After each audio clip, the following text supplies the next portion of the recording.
All right, so fluids, right? I mean, we all kind of know what they are, like water, oil, stuff that flows. Yeah, they flow. They take the shape of their container. But have you ever thought about how that works? hmm What's going on when something flows?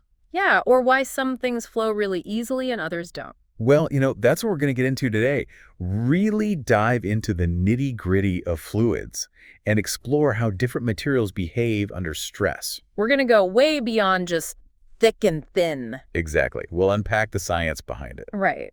And we'll even see how this understanding has practical implications. Oh, yeah, big time. Like, think about how paint needs to flow, but then also stick to a wall. Exactly. Or how our blood needs to flow through our veins. Right. Crazy important stuff. Yeah, so let's start with the basics. Like you were saying, we all have a general idea of what a fluid is. Something that flows. Right. But scientifically speaking, a fluid is any substance that can change its shape easily. So both liquids and gases are fluids, right? Exactly. They can both flow and take the shape of whatever container they're in. Now, when we talk about how easily a fluid flows, we're talking about its viscosity. Okay, so that's like the thickness of a fluid. Yeah, you can think of it that way. Like honey has a higher viscosity than water. So it flows slower. Right. And viscosity is all about how much a fluid resists flow. It's kind of like internal friction. So in honey, those molecules are really sticking together. Yeah, exactly. There are strong intermolecular forces that make it harder for them to move past each other. Makes sense. Now, a lot of common fluids like water, oil, honey, they behave in a pretty predictable way. Like if you stir honey faster, it flows faster. Exactly. And that relationship between how much force you apply and how fast it flows is linear. Okay, so double the force, double the flow rate. Simple. Yep, that's what we call a Newtonian fluid, named after Sir Isaac Newton, of course. Right. So Newtonian fluids follow Newton's law of viscosity, which basically states that the viscosity of a fluid is constant. Even if the force applied to it changes? Okay, I'm with you so far, but I know there's more to this. What about the fluids that don't follow the rules? Ah, yes, the rule breakers. This is where things get really interesting. Those are the non-Newtonian fluids. Right. And I feel like I've seen some crazy videos of those, like where people can run across a pool filled with some kind of fluid. Yeah, exactly. That's a classic example of a non-Newtonian fluid. But how does that even work? Well, with non-Newtonian fluids, the viscosity isn't constant. It can change depending on the force applied to it. So sometimes it acts like a solid, sometimes like a liquid. Exactly. It's like it can't make up its mind. And there are actually a few different types of non-Newtonian fluids. Like what? Well, let's start with the ones that get thicker under pressure. We call those shear thickening fluids. Shear thickening. So like the more force you apply, the thicker it gets. Exactly. And it has to do with how the particles in the fluid interact with each other. Under stress, they kind of jam up and resist flow. Okay, so that's how you get that walking on water effect. You got it. Think about that cornstarch and water mixture. If you punch it, it feels solid because the particles have jammed together. But if you move slowly, it flows like a normal liquid. Right, because you're not applying enough force to make the particles lock up. So cool. So wait, these shear thickening fluids, they actually have practical uses.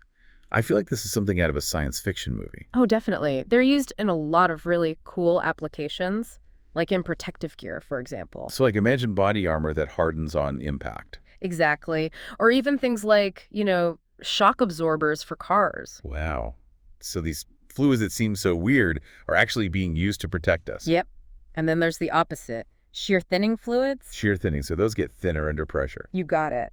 The more force you apply, the easier it flows. Okay, so that's like ketchup. You have to whack the bottom of the bottle to get it to come out. Ketchup's a good example, yeah. And think about paint, too. Oh, right. It needs to be thick enough to stay on the brush. But then thin out when you spread it on the wall? So that's how shear thinning works. The force of the brush makes it flow more easily. Exactly. It's all about how the molecules in the fluid align themselves when they're under stress. They kind of slide past each other more easily. So it's almost like the fluid is cooperating with you. Yeah, in a way. It's reducing its own internal friction to make things easier. Okay, so we've got fluids that thicken under pressure, fluids that thin under pressure. Is there anything else? Well, there's another interesting category, fluids with a yield stress. A yield stress. So like they need a certain amount of force just to start flowing at all? Exactly. They behave like solids until you hit that threshold. Oh, like toothpaste. You have to squeeze the tube to get anything out. Perfect example. Toothpaste is what we call a Bingham plastic.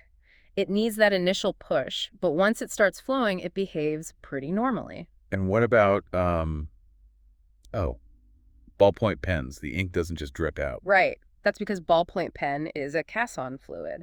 It's thick at rest, but the rolling ball provides enough force to overcome the yield stress. Man, we really take these everyday things for granted. I never realized there was so much science behind them. It's fascinating, isn't it? And speaking of everyday things, what about the fluid that's constantly flowing through our bodies? You mean our blood? Exactly. Blood is actually a non-Newtonian fluid, too. Whoa, really? So it Uh-huh. changes viscosity too? I thought it was just like, well, red water. Not quite. It's actually a pretty complex fluid thanks to all the red blood cells in it. And it exhibits some shear thinning behavior. So our blood actually gets thinner as it flows. Why is that important? Well, think about our capillaries. Those are the tiniest blood vessels in our bodies. Right, they're super thin. Exactly. So as blood flows through those tiny capillaries, the shear forces help it to thin out, which makes it easier to navigate those narrow spaces. Wow, that's amazing. So it's like our blood is designed to flow efficiently through even the smallest parts of our body. Yeah. If it didn't have that shear thinning property, our hearts would have to work much harder to pump blood throughout our system. So our bodies are basically relying on the principles of fluid dynamics to function properly.